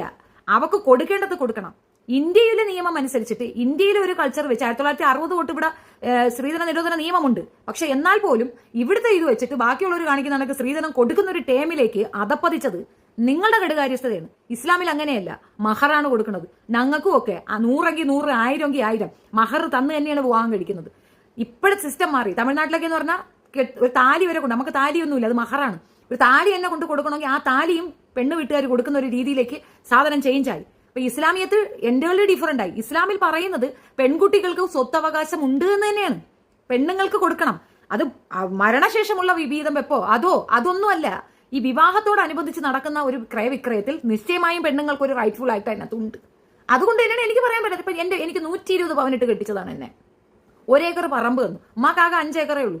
അതിൽ 1 ഏക്കർ വസ്തുവും ഇത്രയും പവനും ഈ സെറ്റിയിൽ 20 സെന്റ് ജഗതി 20 സെന്റ് സ്ഥലവും തന്നു. പോരാതെ ഇപ്പൊ ഉപ്പായുടെ സ്വത്തുക്കൾ വിഭജിച്ചപ്പോഴത്തേക്കും അതേപോലെ സ്വത്തുക്കൾ തന്നു. ഞാൻ എന്തിനാ എന്റെ വീട്ടുകാരുടെ വഴക്കുണ്ടാക്കണം? എനിക്കൊരു കുഴപ്പമുണ്ടായിരുന്നില്ല. ഈക്വൽ ഷെയർ ആണ് അവിടെ ഒരു പ്രശ്നമില്ല. ഉപ്പായുടെ ഭാഗത്തു നിന്നുള്ള സ്വത്തിൽ നിന്ന് കുറച്ച് കൂടുതൽ അങ്ങോട്ട് ഞങ്ങളുടെ ബ്രദേഴ്സിന് കൊടുത്തു. കാരണം ഉമ്മായുടെ ഭാഗത്തു നിന്നുള്ള ഞങ്ങൾക്ക് കൂടുതൽ കിട്ടിയിട്ടുണ്ട്. പെണ്ണുങ്ങൾക്കല്ല. അനിയത്തിക്ക് 1.5 കിട്ടി, എന്റെ ഇത്താക്ക് 1 ഏക്കർ കിട്ടി. അപ്പം അവിടെ ഉള്ളത് 70 സെന്റ് മാത്രമേ എന്റെ ബ്രദേഴ്സിന് കിട്ടിയുള്ളൂ. അപ്പൊ അവർക്ക് അത് കുറഞ്ഞു പോയത് കൊണ്ട് ഞങ്ങൾ ഈ വാപ്പാടെ സ്വത്ത് വന്നപ്പം അത് ഒരു പട്ടിക്കാടാണെന്ന് ഓർക്കണം. ഇത് പിന്നെയും കുറച്ചുകൂടെ ഉമ്മാടത് കുറച്ചുകൂടെ നല്ല ഒരു ഏരിയയിലാണ്. എന്നിട്ടും അവരത് മൗനമായിട്ട് അവരത് വാങ്ങി കൊടുത്ത് ഇല്ലെങ്കിൽ അവർക്കൊരു നിർബന്ധമില്ല. പെങ്ങള് വെച്ചോന്നേ പറയുള്ളൂ. ഒരു ശല്യവും പറയത്തില്ല. അതാണ് ഇസ്ലാമിലെ പെങ്ങന്മാരെ ആങ്ങളമാര് നോക്കുന്നത്. അവർ നോക്കണം. അവർ നോക്കുന്നതിനാണ് അവർക്ക് നമ്മൾ ആ റെസ്പെക്ട്ഫുള്ളി അത് കൊടുക്കുന്നത്. ഇനി ഉണ്ടെങ്കിലും ഇപ്പൊ ഞാൻ എന്റെ മകന്റെ അടുത്തും പറയുന്നതാണ്, എന്റെ ബ്രദറിന്റെ ഒരു ഇഷ്യൂ ഉണ്ടെങ്കിൽ അത് എനിക്ക് തന്ന എന്റെ വീട്ടുകാരെന്ന സ്വത്ത് മുഴുക്കെ കൊടുക്കേണ്ടി വന്നാലും മിട്ടങ്ങ് എഴുതി കൊടുക്കുക എന്നുള്ളതാണ്. സാഹോദര്യ ബന്ധം എന്താണെന്ന് അറിയാത്തവരടുത്ത് അതെനിക്ക് പറയാനാകത്തില്ല. ചെറിയ വയസ്സോട്ട് നമ്മളെ പഠിപ്പിച്ചു തരുന്നത് അതൊക്കെയാണ്. അല്ലാതെ ഈ അങ്ങോട്ടും ഇങ്ങോട്ട് തല്ലണം, വെട്ടണം, കുത്തണം, വെടിവെച്ച് കൊല്ലണം സ്വത്തിന് വേണ്ടിയിട്ട് ഞങ്ങളെ പഠിപ്പിക്കുന്നില്ല. നമ്മളെ പഠിപ്പിക്കുന്നത് ഇതാണ്. അത് മനസ്സിലാക്കിക്കൊണ്ട് തന്നെ പെൺകുട്ടികൾക്ക് സ്വാതന്ത്ര്യമില്ല എന്ന് പെൺകുട്ടികൾ കരയുമ്പോൾ ഒന്നോർത്തോണം. ഇവിടെ പെൺകുട്ടികളെ പഠിക്കാൻ വിടരുതെന്ന് ആരും പറഞ്ഞിട്ടില്ല, ഒരിടത്തും പറഞ്ഞിട്ടില്ല. ഈ പെൺകുട്ടികളും അടിച്ചുകളാണ്. അവർക്ക് ചോറും കറിയും വെച്ച് കൊച്ചുങ്ങളെ ഉണ്ടാക്കി വീട്ടിൽ ഇരിക്കുന്ന ഇഷ്ടമാണെന്നുള്ള പെണ്ണുങ്ങളാണ് അങ്ങനെ ഇരിക്കുന്നത്. അല്ലാത്ത പെൺകുട്ടികൾ ജോലിക്ക് പോകുന്നുണ്ട്. ഇവിടെ റെക്കോർഡിക്കലായി ഏഷ്യയിലെ ആദ്യത്തെ വനിതാ ജഡ്ജി ഹിന്ദു മതവിശ്വാസിയോ ക്രൈസ്തവനോ അല്ല, അതൊരു ഇസ്ലാം മതവിശ്വാസിയാണ്. ഫാത്തിമ ബീവി. ആദ്യമായി ഒരു സർവകലാശാല ഉണ്ടാക്കിയത് ഒരു പെണ്ണാണ്, ഫാത്തിമ. അത് ഒരുപാട് പെണ്ണുങ്ങളെ നമുക്ക് എടുത്തു പറയാൻ പറ്റും. ഒത്തിരി സ്ത്രീ ജനങ്ങൾ അതിൽ നിന്ന് വന്നിട്ടുണ്ട്. അപ്പൊ സ്ത്രീക്ക് സ്വാതന്ത്ര്യമില്ല എന്നും സ്ത്രീ കൊള്ളില്ല എന്നും സ്ത്രീയെ അടിച്ചേൽപ്പിക്കുന്നു, അടിച്ചമർത്തുന്നു എന്നൊക്കെ പറയുന്നത് ചുമ്മാ വിടുവായത്തരമാണ്. അതിനകത്ത് പണ്ഡിതന്മാരുടെ ഒത്താശയോടുകൂടി 2ാം വിവാഹം നടക്കുന്നുണ്ടെങ്കിൽ അതൊരു ക്രൈമാണ്. അത് പെണ്ണുങ്ങൾ ക്വസ്റ്റ്യൻ ചെയ്യണം. പെണ്ണുങ്ങൾക്ക് ആ റൈറ്റ്സ് ഉണ്ട്. ഇവര് നമ്മളെ തലാഖ് ചെയ്തു എന്ന് വെക്കുക. 3 മാസം ഇദ്ദാ പീരീഡ് ഉണ്ട്. പെണ്ണ് ഗർഭിണിയാണെങ്കിൽ തലാഖ് എടുത്ത് കുപ്പയിലിടും. കൊച്ചിന് ചെലവിന് കൊടുത്തേ മതിയാവുള്ളൂ. അവൻ ആദ്യ ഭാര്യയ്ക്ക് ജീവനാംശം കൊടുത്തേ മതിയാവുള്ളൂ. ഇനി അത് കിട്ടൂല്ലെന്നുള്ള കറക്റ്റ് എനിക്കറിയത്തില്ല. എനിക്ക് കിട്ടിയിട്ടുണ്ടായിരുന്നു. ഇനി വേറൊരു കാര്യമുണ്ട്, നമുക്ക് തലാക്ക് പറയാം. അതിന് ഇദ്ദാ പീരീഡും ഗുദ്ദാ പീരീഡൊന്നും ഇല്ല. ഇവൻ കൊള്ളൂല. ഇവനെ കൊണ്ട് എനിക്ക് സാറ്റിസ്ഫാക്ഷൻ ഇല്ല. ഈ ഒരൊറ്റ വേർഡിൽ ആ വിവാഹ ബന്ധം വേർപെട്ട് കിട്ടും. ശല്യം ചെയ്യത്തില്ല. 2ാമത് അവനൊരു വിവാഹം കഴിച്ചാൽ ആദ്യത്തെ ഭാര്യ വിവാഹത്തിന് സമ്മതം മൂളണം. ആദ്യത്തെ ഭാര്യയ്ക്ക് സെക്ഷലി എന്തെങ്കിലും ഇഷ്യൂസ് അല്ലെങ്കിൽ അവളുടെ ഹെൽത്ത് വൈസിൽ എന്തെങ്കിലും ഇഷ്യൂസ് ഉണ്ടെങ്കിൽ മാത്രം അവളുടെ സമ്മതത്തോടു കൂടി മറ്റൊരു ഭാര്യയെ വിവാഹം കഴിക്കാം എന്നാണ് നിയമം. ആ വിവാഹത്തിൽ ആദ്യ ഭാര്യയ്ക്ക് കൊടുക്കുന്ന അതേ അളവിലെ സ്നേഹവും കരുതലും സെക്ഷൽ നീഡും കൃത്യമായി 2ാമത്തവൾക്ക് കൊടുക്കാൻ സാധിച്ചില്ലെങ്കിൽ ആ വിവാഹം തള്ളിപ്പോയി എന്നാണ് അർത്ഥം. നിയമം അറിയില്ലെങ്കിൽ പാച്ചണം. അപ്പൊ അതിനകത്തുള്ള നിയമം ആദ്യം പെൺകുട്ടികൾ അറിയണം. അവരത് റൈറ്റ്ഫുൾ ആയിട്ട് എടുത്ത് വെക്കുക, സംസാരിക്കുക എന്നുള്ളതാണ്. പിന്നെ അക്കാലഘട്ടങ്ങളിൽ ആണുങ്ങൾ വേട്ടയ്ക്ക് പോകും, പെണ്ണുങ്ങൾ വീട്ടിലിരിക്കും, കുട്ടികളെ നോക്കും. കാലം മാറി, തിരിച്ചും വരണം. പെണ്ണുങ്ങൾ വേട്ടയ്ക്ക് പോകുന്ന ഒരു കാലഘട്ടം ഉണ്ടായിട്ടുണ്ട്, ഇനിയും ഉണ്ടാകണം. വേട്ട എന്ന് പറഞ്ഞത് അന്നത്തെ കാലഘട്ടത്തിൽ ഒരു ശരിയാണ്. ഇപ്പോഴത്തെ ജോലിക്ക് 2 പേരും കൂടെ പോയാൽ സ്മൂത്ത് ആയിട്ട് കുടുംബം പോകും. കാലാനുസൃതമായ മാറ്റങ്ങൾ വരുത്തുകയും കാലാനുസൃതമായി മാറുകയും ചെയ്യുമ്പോഴാണ് അതിനൊരു ഭംഗി ഉണ്ടാവുക. അക്കാലഘട്ടത്തിലെ പല കാര്യങ്ങളും കാലാനുസൃതമായി മാറ്റപ്പെട്ടിട്ടുമുണ്ട്. അംഗീകരിക്കാത്തത് കുറെ മതപണ്ഡിതന്മാരാണ്. അവന്മാരെ ചുരുട്ടി മൂലയെ കൂട്ടി ഒരു മൂലയെ കുത്തിയിരുത്തുക. അതിനുള്ള ആർജവം ഇക്കാലഘട്ടത്തിൽ നല്ല ചിന്താഗതിയുള്ള മുൻധാരയിൽ നിന്നൊക്കെ ചെറുപ്പക്കാർ ചെയ്യുന്നുമുണ്ട്. ആ കുട്ടികൾക്ക് ബോധമുള്ളത് കൊണ്ടല്ലേ അവരുടെ ഭാര്യമാർ പോയി ജോലിക്ക് പോകുന്നത്. ഒരു കുടുംബം, അതായത് ഇസ്ലാം മതത്തിലായല്ല ഏത് മതത്തിലായാലും ഒരു കുഞ്ഞ് ജനിച്ചു വീഴുന്നത് അമ്മയുടെ കൈകളിലേക്കാണ്. അമ്മയ്ക്ക് വിദ്യാഭ്യാസം ഇല്ലെങ്കിൽ ആ കുഞ്ഞിനും വിദ്യാഭ്യാസം ഇല്ല. അത് കിട്ടിയിട്ട് കാര്യമില്ല. നമ്മളുടെ ആദ്യ പഠനം നമ്മളുടെ അമ്മയിൽ നിന്നാണ്. മാതാ പിതോ ഗുരു ദൈവം എന്നാണ്. ആദ്യം അമ്മ, പിന്നെ അച്ഛൻ, പിന്നെയാണ് ഗുരു, പിന്നെയാണ് നമ്മൾ ദൈവത്തിന്റെ കാര്യങ്ങൾ പഠിക്കുന്നത്. അത് ആ ഫോമുല തന്നെയാണ് എല്ലായിടത്തും എല്ലാ മതത്തിലും ഉള്ളത്. അപ്പോ അനിവാര്യമായ ഒരു പഠനം പെൺകുട്ടികൾക്ക് അനിവാര്യമാണ്. അത് കൊടുക്കൂലെന്ന് ആര് പറയുന്നു? ഇവളുമാർക്ക് 10ാം ക്ലാസ് എത്തുമ്പോൾ പ്രേമം തുടങ്ങും, കയറ് വെട്ടിക്കും, തോന്നിവാസം കാണിക്കും. പിന്നെ എന്താ നീയാൻ കെട്ടിച്ചു കൊടുക്കാതെ വേറെ എന്താ നീയാൻ? അതുകൊണ്ടാണ് അത് സംഭവിക്കുന്നത്. മര്യാദയ്ക്ക് അതുങ്ങൾ പഠിക്കണമെന്ന് പറയുന്ന പെൺകുട്ടികൾ എന്റെ വീട്ടിലെല്ലാം 10-25 വയസ്സാകാതെ കെട്ടിക്കാറില്ല. എല്ലാം പഠിക്കും. പഠിച്ച ശേഷം മാത്രമേ അതിനെ കെട്ടിച്ചു കൊടുക്കുള്ളൂ. നിനക്കൊക്കെ വേണോ പഠിക്കും. ചിലതൊക്കെ ഡയലോഗ് പറയുന്നേക്കാം, പഠിച്ചാലും അടുക്കളയിലെ പണി ചെയ്യണം, പഠിച്ചില്ലെങ്കിലും അടുക്കളയിലെ പണി ചെയ്യണം, എന്നാ പിന്നെ ഞങ്ങൾ അടുക്കള പണിയും ഉണ്ടാക്കാം. ഈ പെണ്ണുങ്ങൾക്കൊരു പ്രശ്നമുണ്ട്, ആണുങ്ങളെ പോലെയല്ല. അവർക്കതൊരു സൈക്കോളജിക്കൽ നീഡാണ്. വിവാഹ ബന്ധവും ലൈംഗിക ബന്ധവും ഒക്കെ അവർക്കത് സൈക്കോളജിക്കൽ ഇഷ്യൂ ആണ്. ആണുങ്ങൾക്ക് അങ്ങനെ ഉണ്ടായില്ലെന്ന് എനിക്ക് അറിയത്തില്ല. അങ്ങനെയാണെന്നാണ് ഞാൻ കൺസെപ്റ്റ്. എനിക്ക് അങ്ങനെയാണ് മനസ്സിലായിട്ടുള്ളൂ. നമുക്കത് ഭയങ്കര ബുദ്ധിമുട്ടുള്ള കേസാണ്. അപ്പൊ നമ്മളാണ് നമ്മളെ സെക്യൂർ ചെയ്യേണ്ടത്. നമ്മുടെ ആണിനൊരു പ്രശ്നം വന്നാൽ വീട്ടുകാരെ അടുത്തൊരുത്തനെ കൊണ്ടു നിർത്തിയിട്ട് ഇന്ന് അവനെ കെട്ടിക്കുമെന്ന് പറയുന്നതിന് പകരം എനിക്ക് എന്റെ മനസ്സ് സമ്മതിക്കുന്നിടം വരെ ഞാൻ എന്നെ നോക്കിക്കൊള്ളാം എന്ന് പറയാനുള്ള ആർജവം ഉണ്ടാകണമെങ്കിൽ സ്വയം പര്യാപ്തത ഉണ്ടാവണം. അതിന് പാച്ചണം, അതിന് ജോലിക്ക് കയറണം. ന്യൂനപക്ഷമാണ്, സംവരണം ഉണ്ട്. അത് ഉപയോഗിക്കാൻ പെൺകുട്ടികൾ പഠിക്കണം. പെൺകുട്ടികൾ പോയി മര്യാദയ്ക്ക് ജോലി ചെയ്തിട്ട് വന്ന ആരും നിങ്ങളെ മീശൂല. ഇത് ആദ്യം സ്വാതന്ത്ര്യം എന്ന രീതിയിൽ അതിൽ നിന്ന് പുറത്തേക്ക് വന്ന പെണ്ണുങ്ങൾ ആദ്യം ചെയ്യുന്ന തുണി അങ്ങോട്ട് പറിച്ചെറിയുകയാണ്. തുണി പറിച്ചെറിഞ്ഞാൽ ഉള്ള സ്വാതന്ത്ര്യം കൂടെ നിനക്കൊക്കെ നഷ്ടപ്പെടും. നമ്മുടെ സ്വാതന്ത്ര്യം എന്ന് പറയുന്നത് വ്യക്തിഗതമാണ്. അതായത് അഭിപ്രായം പറയാനുള്ള സ്വാതന്ത്ര്യം, തീരുമാനങ്ങൾ എടുക്കാനുള്ള സ്വാതന്ത്ര്യം, ഞാൻ എന്ന വ്യക്തി എന്താണെന്ന് മനസ്സിലാക്കാനുള്ള സ്വാതന്ത്ര്യം, മനസ്സിലാക്കിച്ചു കൊടുക്കാനുള്ള സ്വാതന്ത്ര്യം, ഇതിനെയൊക്കെയാണ് നമ്മൾ സ്വാതന്ത്ര്യം എന്ന് പറയുന്നത്. അല്ലാതെ ബിക്കിനി ഇട്ടുകൊണ്ട് ഒരു കവാ നടക്കുന്നതിനല്ല സ്വാതന്ത്ര്യം എന്ന് പറയുക. ഈ ഒരു പെണ്ണും ആഗ്രഹിക്കാത്ത കാര്യമാണ്. അതുകൊണ്ടാണ് വീടുകളിൽ അമ്മമാർ തന്നെ ഇതിനെ എതിർക്കുന്നത്. നിങ്ങളിങ്ങനെ നടക്കുമ്പോൾ അത് കാണുന്ന ഞങ്ങൾക്കുണ്ടാകുന്ന ശങ്കയാണ് പറയുന്നത്. അതിന് പഴയ 16 പഴയകാല വസന്തമൊന്നും പറഞ്ഞുകൊണ്ട് വരണ്ട. അതങ്ങനെ പറ്റുള്ളൂ. ജനറേഷൻ ഗ്യാപ്പ് ആയിരിക്കാം. എനിക്കത് അങ്ങനെയാണ് തോന്നിയത്. സ്വാതന്ത്ര്യം എന്നത് പറയുന്നത് സ്വയം പര്യാപ്തതയാണ്. നീ സെൽഫ് മെയ്ഡ് ആണോ, നിന്നെ ആരും ഒന്നിനും വരത്തില്ല, ഒരു ശല്യത്തിനും വരത്തില്ല. അതല്ലാതെ ഇപ്പൊ എനിക്ക് സ്വാതന്ത്ര്യം കിട്ടണം, ഇപ്പൊ എനിക്ക് ഉണ്ടാകണം എന്ന് പറഞ്ഞിട്ട് തുണി അങ്ങോട്ട് ഊരി കളഞ്ഞാൽ അതിന് സ്വാതന്ത്ര്യം ഒന്നും പറയത്തില്ല മക്കളെ. അത്രേ ഞാൻ പറഞ്ഞുള്ളൂ. കണ്ടവന്റെ കൂടെ പോക്ക്, കണ്ട രീതിയിൽ പോക്ക്, ഇത് നിയമമുണ്ട്. നിങ്ങൾക്ക് ഒരാളെ ഇഷ്ടമാണോ, അല്ലെങ്കിൽ നിങ്ങൾ ഭർത്താവുമായി സംതൃപ്തി അല്ലയോ, ഓപ്പൺ അപ്പ്. നിങ്ങൾ കാര്യം പറ, വീട്ടിൽ പറഞ്ഞങ്ങ് തീർക്ക്.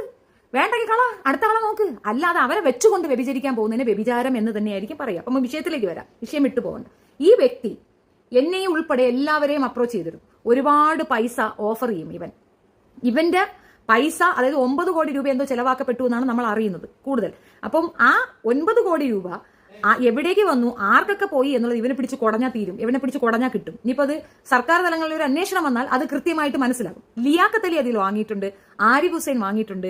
ഇവർ രണ്ടുപേരും വാങ്ങിയിട്ടുണ്ട് എന്നുള്ളതിന്റെ തെളിവാണ് ആ വോയിസ് നിങ്ങൾ കേട്ടത്. ഇവര് കൂടെ നടക്കുന്ന ആ പെണ്ണുമ്പിള്ള പറഞ്ഞ വോയിസ് ആണ്. ഇപ്പൊ നിങ്ങൾക്ക് ഞാൻ പറഞ്ഞതിന്റെ ഇത് മനസ്സിലായില്ല. അപ്പൊ ആ വോയിസ് ഇനി കേൾക്കുക. അന്ന് ആരിഫിന് മനസ്സിലായപ്പോ, ആരിഫിന് ഇതിനകത്ത് മുതലെടുക്കാൻ നല്ല സാധനം ഉണ്ടെന്ന് മനസ്സിലായപ്പോ ആരിഫ് ഒറ്റ മറിയിലങ്ങോട്ട് മറിച്ച പണ്ടുണ്ടല്ലോ. എന്റെ വീട്ടിൽ വന്നാ ആദ്യം പണ്ട് എക്സ് മുസ്ലിംസ് ഓഫ് കേരള രൂപീകരിച്ച പിറ്റേ ആഴ്ച, പിറ്റേ ആഴ്ച, 2ാമത്തെ ആഴ്ച ഇവിടെ ഒരു തന്തൂരൂർക്കാരൻ ഒരു എന്താണ് അവന്റെ പേര്, ബാദുഷ ആരിഫായിട്ട് വന്നിട്ടുണ്ട്. പിന്നെ അല്ലേ ഞാനിത് പറഞ്ഞു സുനീർ ഭൂമിയും വീട്ടിൽ വന്നിരുന്നു പറഞ്ഞാൽ നമ്മുടെ ഫ്രണ്ടാണ് ഇവിടെ വരാറുണ്ടെന്ന് പറഞ്ഞു. അത് ഓബ്വിയസ്ലി എന്താന്ന് വെച്ചാൽ എന്റെ അടുത്ത് വന്നിട്ട് കാശ് നിനക്ക് എന്തും തരാം, പൈസ തരാം, ഇത് തരാന്ന് പറഞ്ഞിട്ട് ഇറങ്ങി പോടാവുകയായിരുന്നു ഞാൻ പറഞ്ഞു. അപ്പോ അതേ ആള് നമ്മുടെ ഫ്രണ്ടാണെന്ന് ആരിഫ് പറയണമെങ്കിൽ ഈ ആരിഫിന് ഇതേ ഓഫർ വെച്ചിട്ടുണ്ടാവും. ആരിഫിന് ഇതേ ഓഫർ വെച്ചിട്ടുണ്ടാവും. ആരിഫ് ഇവന്റെ കയ്യിൽ നിന്ന് പണം വാങ്ങിയിട്ടുണ്ടാവും. അതുകൊണ്ടാണ് പേർത്തും എത്ര രീതിയിൽ എക്സ്പ്ലനേഷൻ കൊടുത്താലും എന്ത് ഇത് കൊടുത്താലും ഇവൻ വീണ്ടും ഈ സംഗീതം പറയുന്നത്. ഞാൻ അതാണ് ആദ്യം തുടങ്ങുമ്പോൾ തന്നെ ഈ ഒരു സംഗതി കൊണ്ട് ആദ്യം വരാതെ ഈ പറയുന്ന സംഗിയുടെ ഇഷ്യൂ ആദ്യം തന്നെ പറഞ്ഞത്. ആ കാര്യങ്ങൾ എന്തുകൊണ്ട് അവന് പറയാൻ പറ്റുന്നില്ല, ആ വിഭാഗത്തിലുള്ള പോരായ്മകൾ അവൻ എന്തുകൊണ്ട് അഡ്രസ് ചെയ്യാൻ കഴിയുന്നില്ല, അതെന്തുകൊണ്ട് പറ്റുന്നില്ല. തുലോം പ്രശ്നക്കുറവായ ഒരു മതസമൂഹത്തിനെ എടുത്തു വെച്ചങ്ങ് അവഹേളിക്കുകയാണ്. അപ്പോൾ ഇത് നമ്മളെന്താണെന്നറിയാമോ, നമ്മളെ ഖുർആൻ പഠിപ്പിക്കും, ഓതാൻ പഠിപ്പിക്കും, ഇസ്ലാം കാര്യങ്ങൾ, ഈമാൻ കാര്യങ്ങൾ, ദീനിയാത്ത്, അമലിയാത്ത് ഇത് പഠിപ്പിക്കും പള്ളിയിൽ. പിന്നെ നമ്മൾ വേറെ അധികമായിട്ടൊന്നും പഠിക്കും. നിസ്കരിക്കാൻ, നോയമ്പ്, സക്കാത്ത്, സദക്ക ഇതൊക്കെ നമുക്ക് എക്സ്പ്ലെയിൻ ചെയ്തു തരും. പെരുമാറാനുള്ളത്, സത്യം, ക്ഷമ, നേർമ ഇതൊക്കെയാണ് നമുക്ക് പള്ളിയിൽ പഠിപ്പിച്ചു തരുന്നത്. ഇതിനപ്പുറം നമ്മളെയൊന്നും പഠിപ്പിച്ചില്ല. എന്നെ ഇതൊന്നും കൂടുതലൊന്നും പഠിപ്പിച്ചിട്ടില്ല. ഞാൻ സ്കൂൾ എഡ്യൂക്കേറ്റഡ് ആണ്, പള്ളിയിലും പോയിട്ടുണ്ട്. വീട്ടിലേക്ക് ഉസ്താദ് വരാറുണ്ട്, രക്ഷപ്പെടാൻ പറ്റത്തില്ല. അപ്പൊ വേദം പഠിച്ചേ പറ്റുള്ളൂ എന്നുള്ള നിർബന്ധഘട്ടം വീട്ടിലുണ്ട്. കാരണം ഓതിയേ പറ്റുള്ളൂ. ഇതിനപ്പുറം നമ്മളൊന്നും പഠിച്ചിട്ടില്ല. അതുകൊണ്ട് നമുക്കാർക്കും ഇവരെടുത്ത് വെച്ചിങ്ങനെ ഇതെടുത്തു കാത്തില മയ്യത്തുന അൽഫസലുന അൽഖുനക്കലുന എന്നിട്ട് അതിന്റെ മീനിങ് പറയും. നമുക്കിത് അറിയില്ല. നമ്മൾ ശരിയായിരിക്കും. ഞാൻ ഉൾപ്പെടെ വിശ്വസിച്ച കാര്യമാണ് ഞാൻ തുറന്നു പറയുന്നത്. അപ്പൊ നമ്മളിത് ഓക്കെ എന്ന് വിചാരിക്കും. ഇത് കേട്ടുകൊണ്ടിരിക്കുന്ന ഒരു മുഴുക്ക ഇത് വിശ്വസിക്കും. എന്നാൽ ഇവരെ തിരിച്ചു പറഞ്ഞു കൊടുക്കാനോ മനസ്സിലാക്കിച്ചു കൊടുക്കാനോ ഒരു വ്യക്തിക്കും കഴിവില്ല എന്നുള്ളതാണ് വസ്തുത.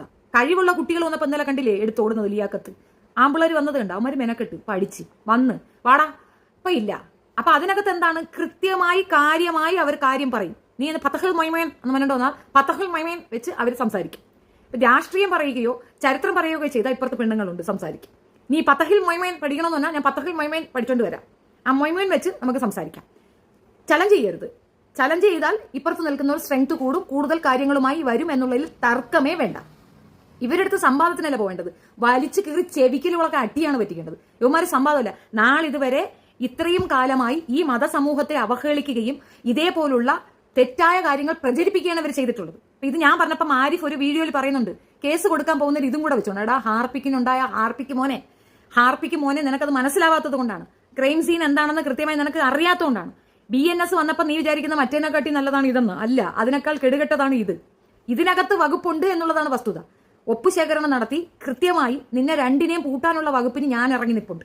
ഒപ്പിടാൻ താല്പര്യമുള്ളവർ ജോയിൻ ടുഗദർ ചേർന്ന് കൊടുക്കാം. കാരണം തെറ്റിദ്ധാരണാജനകമായ കാര്യങ്ങളാണ് ഇവർ പ്രചരിപ്പിക്കുന്നത്. ഇതിനകത്തുള്ള കാര്യങ്ങൾ ഇവർ പറഞ്ഞാൽ നമ്മളൊന്ന് അതാണ് കേസ് കൊടുക്കുമ്പം ഈ പറഞ്ഞ പിന്നെ കാമിത കമ്പിക്കഥ യൂട്യൂബർ പറഞ്ഞത് അത് പ്രശ്നമില്ലെന്ന്.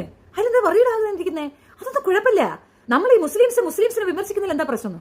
ഇസ്ലാമിൽ വിമർശിക്കപ്പെടേണ്ട സാധനം അല്ലാതെ ഇതിനകത്ത് പറയുന്നുണ്ടോ? അത് കേൾക്കണോ? ഒന്നും കൂടെ റിപ്പീറ്റ് കേൾക്കണോ?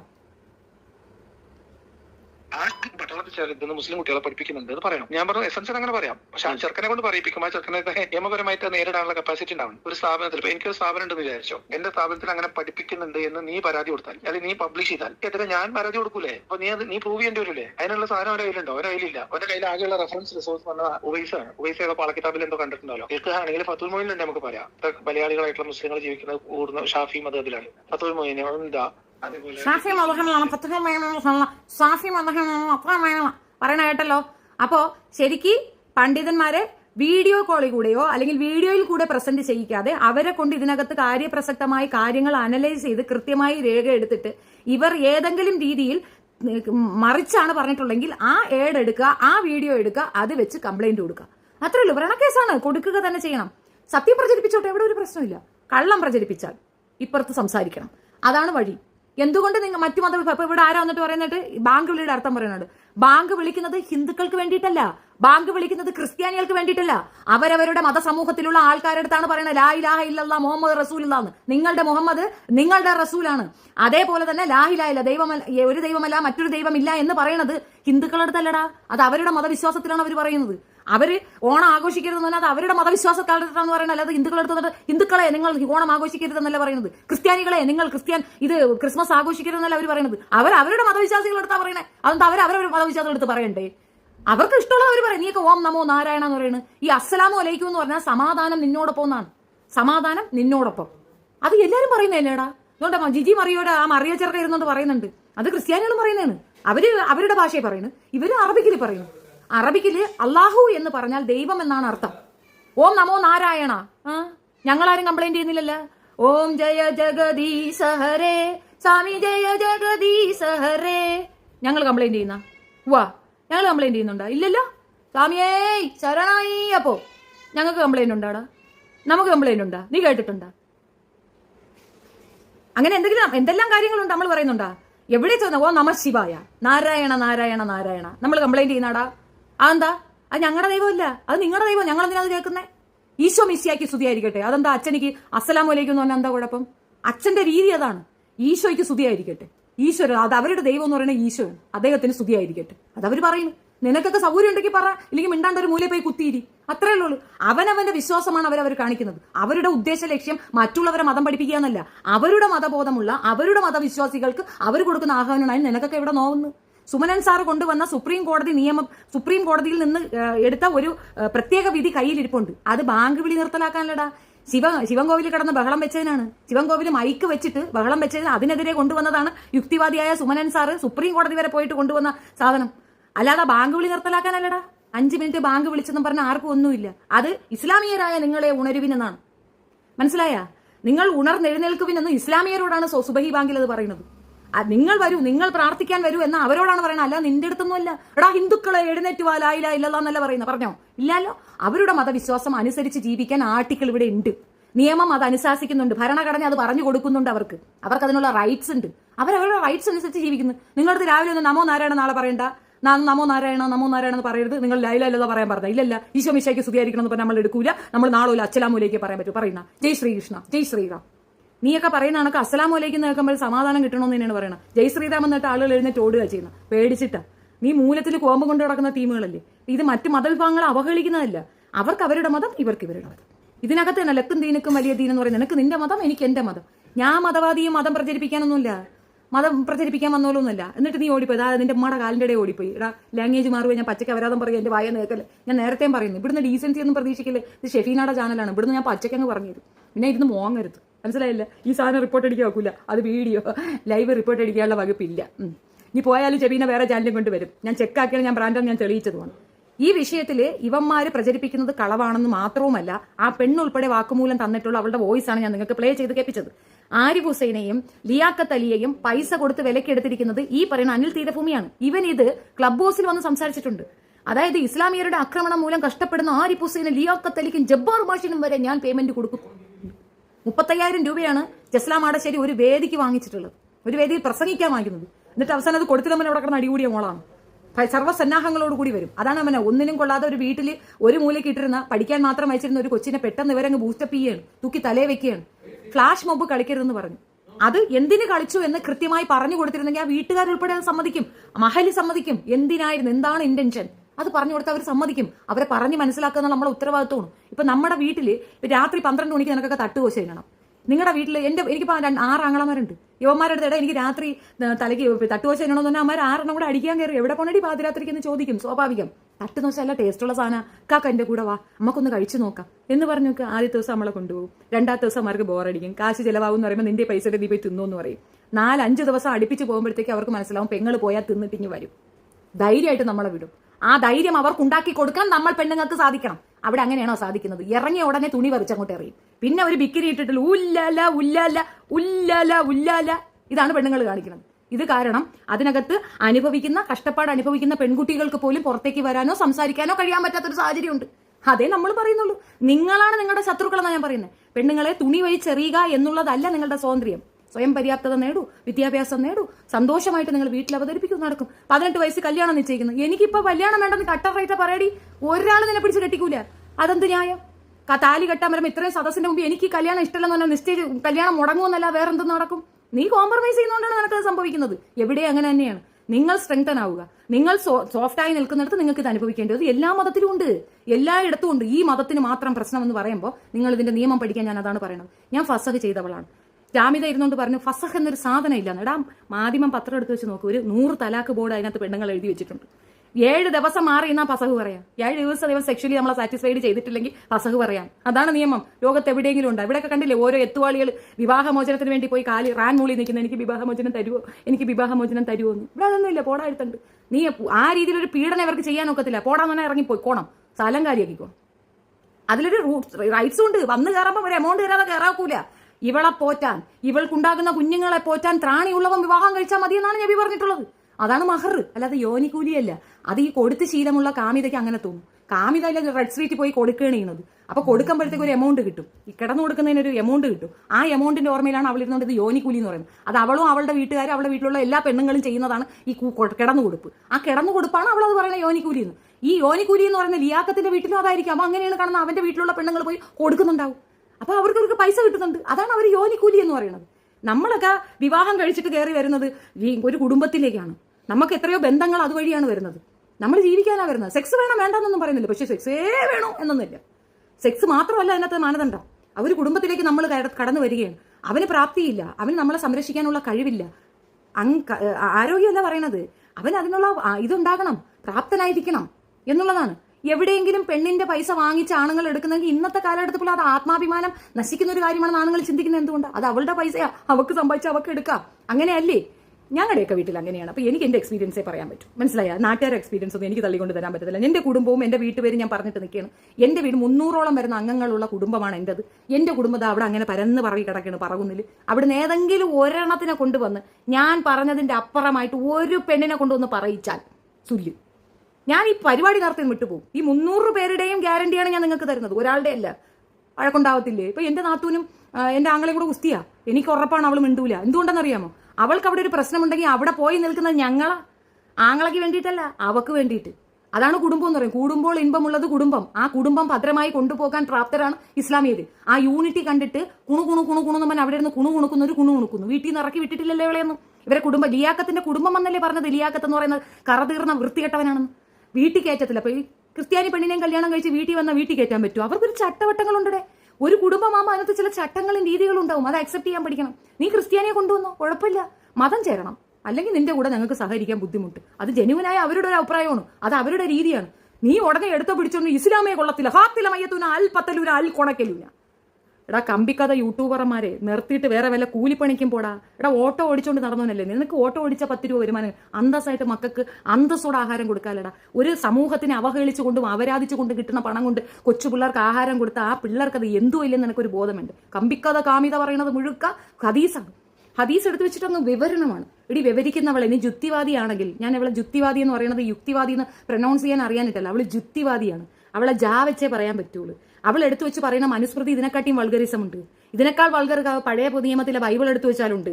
അതിനകത്തുണ്ട് ഈ പെണ്ണുങ്ങളുടെ തലയിൽ നിന്ന് തട്ടം ഇറക്കാനും പെണ്ണുങ്ങൾക്ക് പർദ്ദ മാറ്റാനും ഇറങ്ങി നിൽക്കുന്ന ഒരു കന്യാസ്ത്രീകളുടെ വസ്ത്രം തിറക്കാൻ പോകാത്തത്. വെള്ള നൈറ്റിക്കാരന്മാർ കാണിക്കുന്ന പീഡനത്തിനെ പറ്റി ഇവർക്ക് സംസാരിക്കാനില്ലേ? സമകാലിക വിഷയങ്ങൾ പറയണം ഒരു ഇൻഫ്ലുവൻസർ.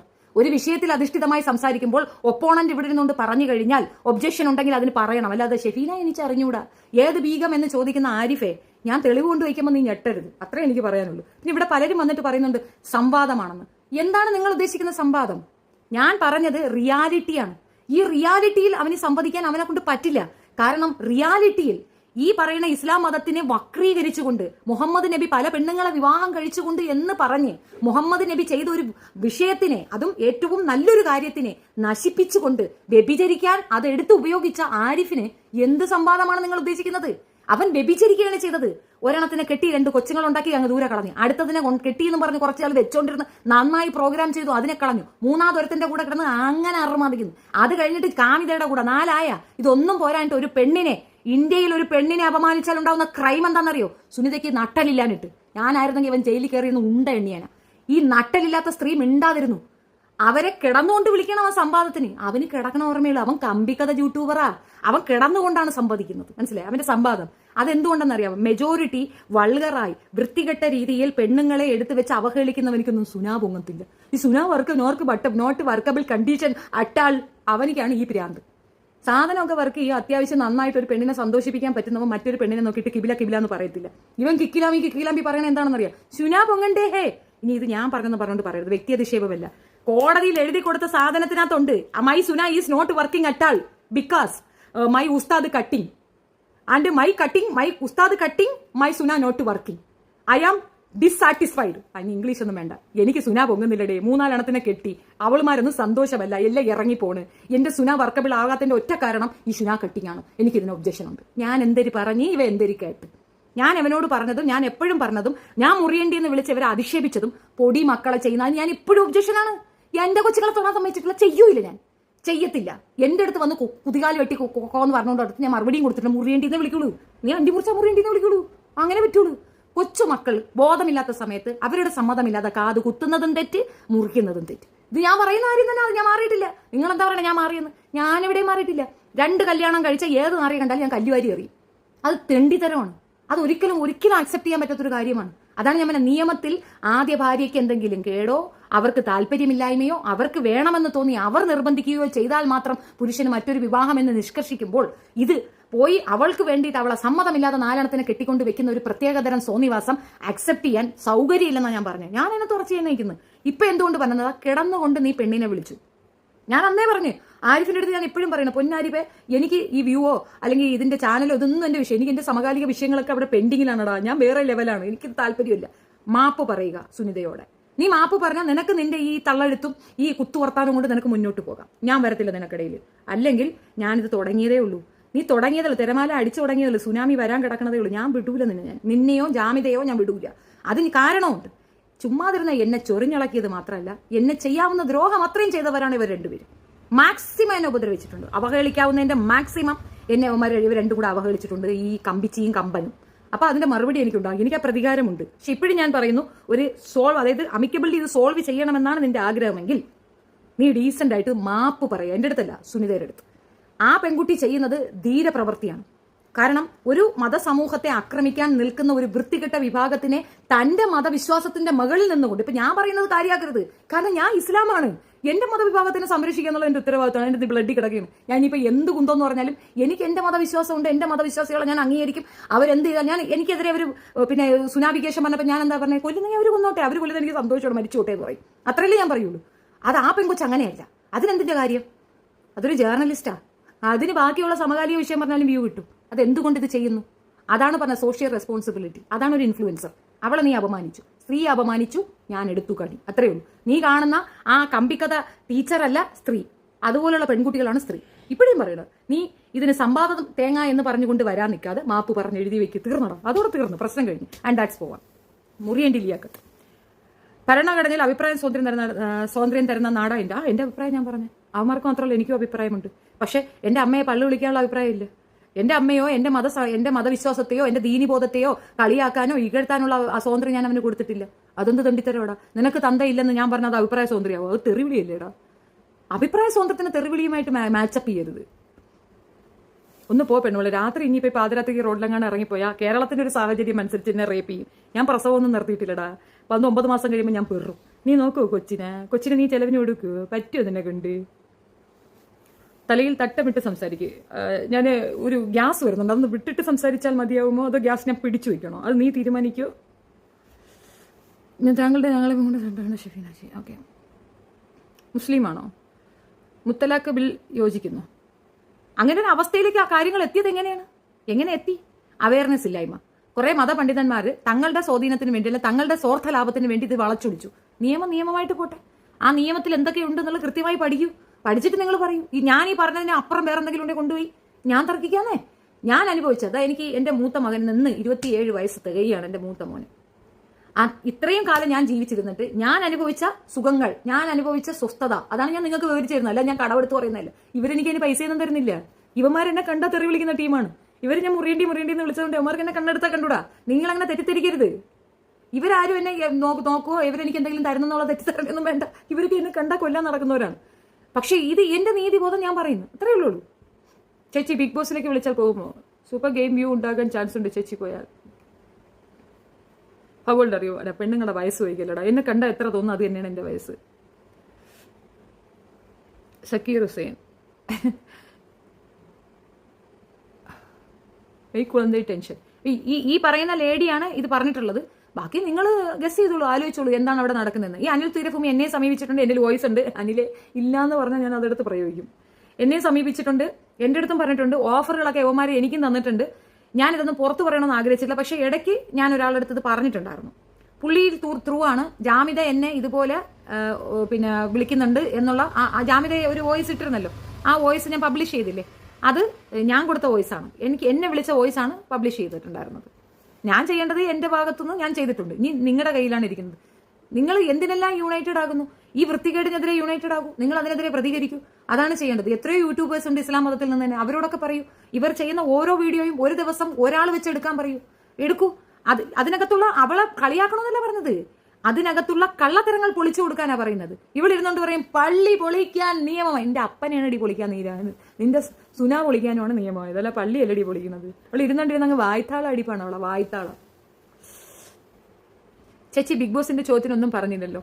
ഞാൻ ഫെയിമിന് വേണ്ടി ഒന്നും ചെയ്യുന്നതല്ല. എനിക്ക് അങ്ങനെ ഒരു താല്പര്യമില്ല. ഒരു വേദികളിലും പോയി ഞാൻ ഇതുവരെയും പ്രസംഗിക്കാൻ നിന്നിട്ടില്ല. എനിക്ക് ഇഷ്ടമില്ല.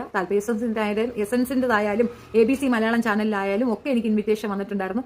ഞാൻ അവിടെയെങ്കിലും പോയിരുന്നുണ്ട് വായ്ത്താളം അടിക്കാൻ ആഗ്രഹിക്കുന്ന വ്യക്തിയല്ല. പക്ഷെ ഇസ്ലാം വിഭാഗത്തിന്റെ പ്രോബ്ലംസ്, ഇപ്പൊ ഈ വഖഫിന്റെ വിഷയത്തിൽ അതിലൊക്കെ വന്ന് വിളിച്ചാൽ ഞാൻ പോകും. അതൊക്കെ പോകും, ചാനലിൽ പോകും.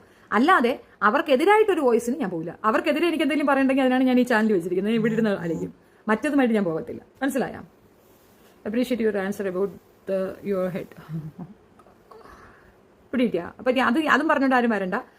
ഇതിനകത്ത് ഞാൻ കുറെ കാര്യം വിട്ടുപോയിട്ടുണ്ട്. അത് നമുക്ക് അടുത്ത വരും ദിവസങ്ങളിൽ പറയാം. എനിക്ക് സബ്ജക്റ്റ് ഇല്ലാഞ്ഞിട്ടല്ല, ഇത് ഞാൻ വീഡിയോ ചെയ്തിട്ടല്ല. അതിന്റെ ഒരു റീച്ച് ലെവൽ കുറഞ്ഞതുകൊണ്ടാണ് ഞാനിത് ലൈവിൽ വന്ന് നിങ്ങളുടെ അടുത്ത് അവതരിപ്പിച്ചത്. ബിക്കോസ് ലൈവിലാണ് എനിക്ക് കൂടുതൽ ആൾക്കാരിലേക്ക് അത് എത്തിക്കാൻ പറ്റുന്നത്. അത്രേ ഉള്ളൂ. എനിക്ക് റവന്യൂ ഒന്നുമില്ല. But it is okay.